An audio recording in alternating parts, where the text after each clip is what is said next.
দেশ, মেঘের কোনো দেশ হয় না, পাখির কোনো দেশ হয় না।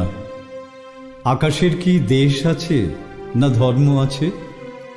আমরা কেমন বোকা, ভূগোল পড়ি, রাষ্ট্রবিজ্ঞান, সীমানা মাপি, দেশ রাজ্যের বিচার করি ধর্ম এবং ভাষা, খাদ্য বস্ত্র চলন বলন কার কতটা বাঁকা।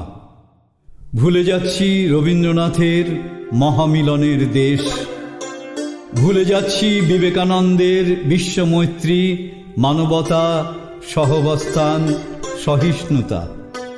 গ্রাস করছে হিংসা, বিরোধ, বিদ্বেষ। মেঘের কোনো দেশ হয় না, আকাশ তাকে ডাকে কাছে। ভোরের পাখির মিষ্টি সুরের ডাকাডাকি, ফুল ফোটানোর গান উদার হতে বলে। তবুও মাটিতে খুব যুদ্ধ হয়, মারামারি, ধ্বংস হয় সভ্যতা, বন্দর, নগরী। মানুষ মানুষকে হত্যা করে, শিশু, বৃদ্ধ, মহিলা, যুব নির্বিচারে। মানুষ বড় মিথ্যে কথা প্রচার করে, কিন্তু তবু ঝড় বিপদে দুঃসময়ে সঙ্গে থাকে যারা, তাদের মধ্যে ঝগড়া হয় না, যুদ্ধ হয় না।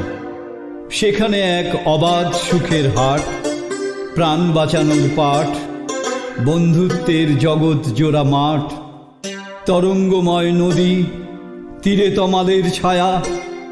পলাশ সেখানে লাল ফাগুনে ছড়িয়েছিল রোদ।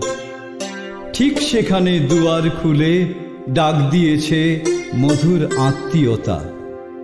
সবাই মিলে হাতে হাতে শ্বেত পতাকা। যুদ্ধ নয়, ধ্বংস নয়, সবার ধর্ম মানবতা।